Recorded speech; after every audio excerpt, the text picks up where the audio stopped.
Hello, welcome. My name is Douglas Grummins. Thank you for joining me here in beautiful Galveston, where I bring to you another podcast. I've been wanting to share some deep, meaningful thoughts that I've been storing up in my head for quite some time. And I was just waiting for the right inspiration to bring these out and share them with my audience. As almost everyone who knows me knows that I'm an avid surfer, avid skydiver. I share a love for life that soars very high to anyone's expectations, including my own. But recently we lost another adventurer, another surfer, surfboard shaper named Larry LaGrosse. Larry was a good friend to all of us here in Galveston. I think everybody loved Larry. Everybody knew Larry. He was a wonderful personality, and we really will miss him. Larry's family had a get-together for all of us surfers and all of Larry's friends a couple days after he passed away. And a lot of people got up and said a lot of things that were meaningful to them and tried to be consoling to his widow and his son. And we tried to bring some kind of understanding to, why this had to happen. Larry fought as hard as he could for as long as he could. And I remember some of Larry's words a few months before he had passed away. He said to me, "Man, Doug, all I want to do is surf again. I just want to get in the water and ride waves again." And it's with those words that I want to apologize and say, I'm sorry that it takes the death of a friend before I find the inspiration to share what I want to share with you. So let me begin by telling you a story. The story is of a lawyer who lived in a kingdom a long time ago. And the king of this kingdom was a very wise king. He was known throughout his kingdom as being very loving and caring for all those in his kingdom. And he made it a ritual once a week to ride throughout the marketplaces in his kingdom. And he would pass a gold coin out to those he thought that they were deserving for the gold coin. And the lawyer saw the king doing this, and he one time held his hand out from the king, and the king looked at him and ignored him, and he didn't understand why the king did that.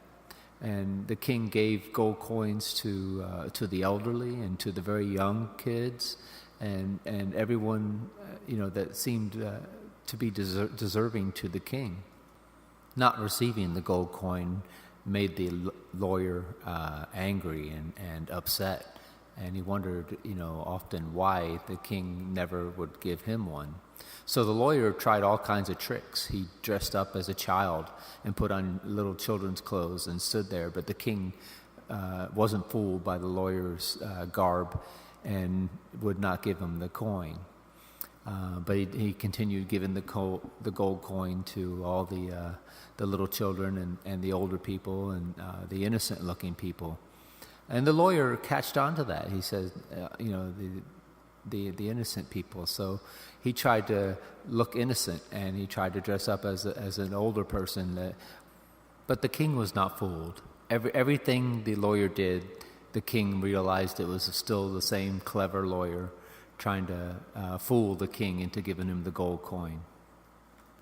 After several months of never receiving the gold coin, the lawyer thought he'd try one more trick.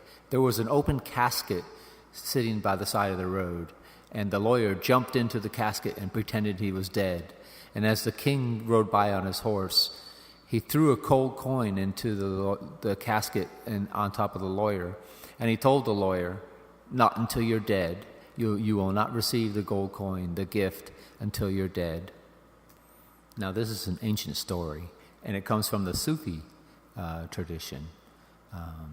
Sufis have wonderful stories, and this is one of my favorites. And the meaning of the story is that the innocent and the older people who become innocent when they go through life and complete life's journeys and become innocent again as older people, they all receive the gift. And the gift could be called enlightenment. It could be called being born again. It's coming to know God, and that's the gift. But as the story goes, that for all those that are trying to be clever, that are trying somehow get the coin when the king didn't feel that they were justified to have it. And of course, the king in this story represents God. The reason I want to share this story with you is because I felt that Larry received the gift. That I was told that Larry was not a church-going man, but I felt Larry was a very spiritual man, and he was very rich in many ways, and he had received many gifts, and you could tell just from looking into his eyes that Larry had lived a very rich life. Back at the wake, I was set back by a couple people's remarks commenting that Larry wasn't a church-going man, and then the second breath that they came out with was that the only way to go to heaven is through Jesus Christ, and this probably created a confusion for Larry's wife and family and friends, thinking that Larry was not a church-going man. But somehow myself and I think several others in the wake realized that Larry was back. He was home. He was with God, and anyone that would dare to cast doubt as to where Larry was or how he was resting. How dare someone make a comment in one hand trying to be consoling and then in the other hand being judgmental? But to those of us that know life in as a surfer or life in ocean depths, we understand that we all are just waves that are rolling along the ocean surface, and one day our lives will end and we will crash upon the shore. Just as Larry passed and his life ended, so tragically. But there are those of us that know that this is true, that we are just waves on the ocean surface. And what's interesting is that because of the motion of the wave, the circular motion, a wave can feel like it's separate from the ocean, like it actually never comes to know the ocean because that circular energy is there. Or you could almost view it as like a bottle floating in the ocean, like your soul is a bottle floating in the ocean.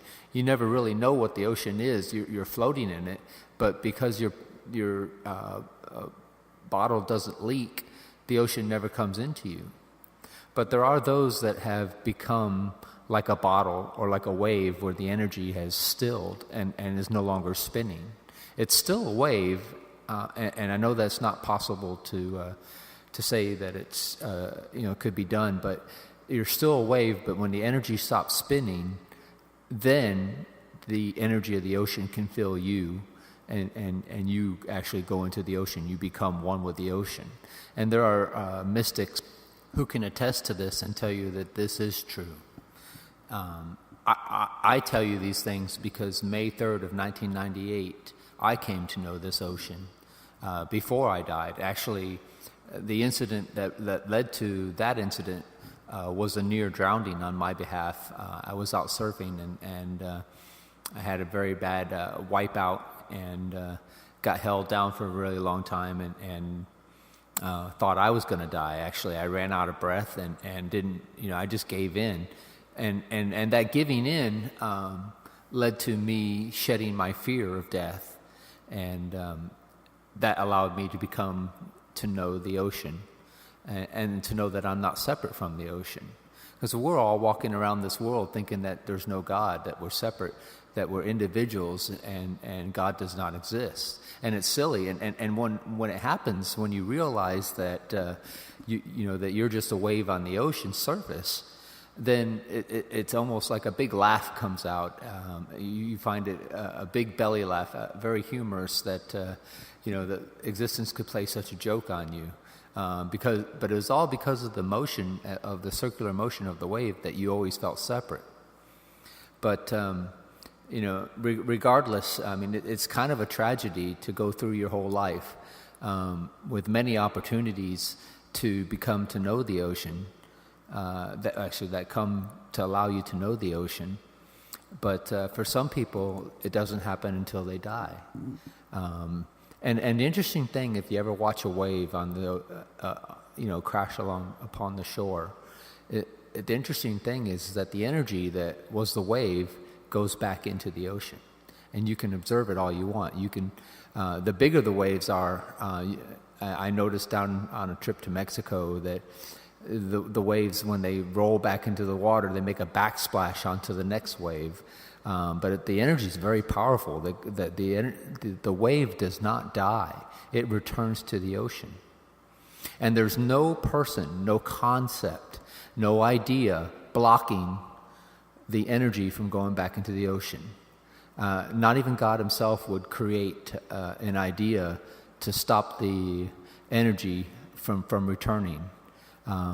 It's the natural law of existence. And Buddha called God the law. That was Buddha's contribution. He didn't like the word God because it was a block to understanding the ocean. But the natural law of existence says that when you die, when all of us die, we will return to the ocean. And these are the teachings of a Buddha. And I also would like to say that I think they're the teachings of Jesus too. I don't think that Jesus intended when he said that the only way through the Father is through me. That didn't apply to those that are dying and crashing on the shore of the ocean and returning to God that way. I think it was for those that to have the opportunity to know the ocean long before you die, to know it when you're young. I mean, how many opportunities have to pass you by before you realize that you are part of this ocean? And the ocean is full of love. I mean, they say God is love, and this is true, but the ocean is love. It's pure love. And only a person that has experienced this ocean can really share these words and insights with you. It was hard for me to see Larry go through so much pain and suffering. Towards the last days of his life, I saw him just a couple days before he had passed, and it was really hard for him. And I just wanted to pour out my heart and share with him, but I knew that pretty soon, when he was going to crash upon the shore and return to God. And I know, 100% that this is what happens when you die. And because I experienced a sort of death myself, but my death was more like the death of the ego, the death of the self. There was no longer an I. I felt like there was no I that existed within me. I was now part of the whole. I was like a glass bottle in the ocean whose bottom was cut off, and the ocean filled up the bottle. That's the way I felt, and that's the way an enlightened person feels. But I think there's reasons why people don't share these teachings. Maybe priests feel that if everybody knows that when you die, your soul returns to the ocean no matter what, then the priest is out of a job. They're afraid that people might commit suicide if they know that, there is a light at the end of the tunnel. But it's a shame, and I think that people are more mature than that. I think people understand what we're trying to say, and meditation creates this situation to become a reality, because it is meditation and meditation alone that can still the wave, that can still that energy, that can cut the bottom off the bottle and fill you up with God, with what the ocean is. My intention was to make this recording for Brenda so that one day I hope that she gets to hear it. Maybe I'll get the chance to speak these words out at the funeral when we paddle out for Larry. I don't know. I sometimes tend to be a little bit shy.